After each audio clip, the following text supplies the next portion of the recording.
What do we mean by meaning? What is the language of thought that kids build on when they learn a language and that we translate words back and forth into and out of when we speak and understand? One clue comes from figuring out what the logic is of which words we use to describe what kinds of situations. And I stumbled across this in trying to make sense of some quirks of English syntax.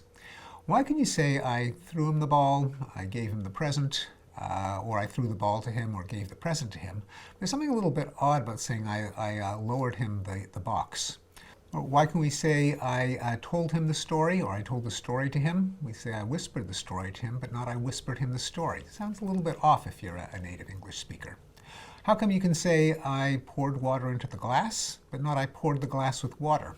It makes perfect sense what I poured the glass with water would mean if you could say it, but it just doesn't sound like English. On the other hand, the verb fill goes the other way around. You can say I filled the glass with water, but not I filled water into the glass. Again, you can understand it. An immigrant might say that and they'd be perfectly understood, but it's just not what our ear tells us is natural English. It can't directly be any obvious part of meaning because in all those cases the meanings are kind of the same: to make some content go into some container, to transfer an object. After drilling down to what the difference is and diving into the linguistics literature, I found that there are certain components of meaning that are critical in which verbs you can use in which circumstances. And it all depends not on what's happening in front of your eyes, but on how you construe the situation. What you think is being changed in what way. So let's take the difference between to fill and to pour. They seem like they're pretty close synonyms, but they actually pick out different parts of the situation. To pour refers to the manner in which the water is caused to move, namely as a kind of a coherent stream. It's the difference between, say, dripping and spraying and drizzling. It's all about the path the water takes. But pouring doesn't tell you anything about what happens to the glass, whether it ends up full or empty, or the water ends up on the ground. It's a verb of change of position, a verb of manner of motion. Now, fill, even though at first it seems very similar, turns out to have a different semantics. Fill refers to causing to become full.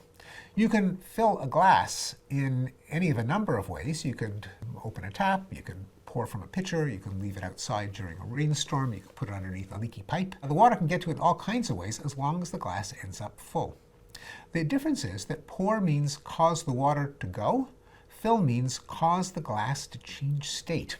So even though it's the same events, our brain construes it in different ways, kind of like those perceptual illusions in which a cube, for example, can flip between the sense that you're looking at it from the top or from the bottom. Hate to interrupt. Wouldn't you prefer uninterrupted indulgence?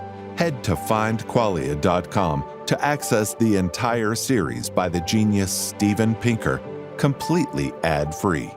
By looking at verbs that pick out different aspects of the situation, I tried to put together a kind of inventory of what are the elements of meaning that matter when you choose your words, like the difference between change state and change position. And it turns out while English might have 100,000 words, it certainly doesn't have 100,000 different components of meaning. That over and over again you find the same basic elements of meaning that are put together in different combinations in different words. There are things like move, cause, act, change state, path, manner, means, time, and not time as measured by the clock, but time kind of quantized into past, present, and future, roughly, with variations from one language to another. Space is not reckoned in meters and centimeters, but rather more qualitatively in terms of a place and things that can be at the place, near the place, and that can move in different trajectories, such as around, toward, away from. That these couple of dozen meaning components can account for what aspects of meaning languages care about, what we express most naturally, and probably how we conceptualize how objects in the world interact, our intuitive physics, our intuitive engineering. I wrote a book called The Stuff of Thought, which began with some fairly obscure questions in the syntax of English, like why you can say the water boiled and I boiled the water, but if you say John came home, you can't say I came John home, and used those little quirks of English to try to delineate the inventory of thoughts that seem to matter to us. And a pleasing discovery was that a lot of the elements of meaning that seem to occur over and over again in many words and in many languages are what philosophers like Immanuel Kant posited were the basic way of construing reality that is available to us. We can't help but see the world in terms of space and time and causality and agency, and it turns out that space and time and causality and agency are just the aspects of meaning that get packed into our verbs and that determine how we string the words together.